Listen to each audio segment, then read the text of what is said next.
What do you expect? The answer is more Bible doctrine.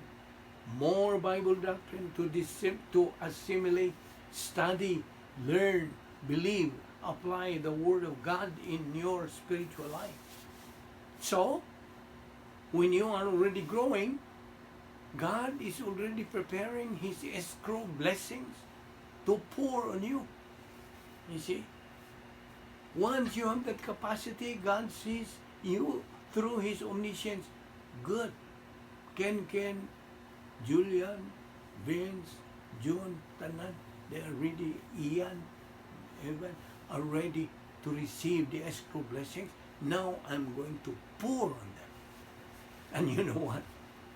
Gukdon karabag yun. God's blessings will run you down. Okay?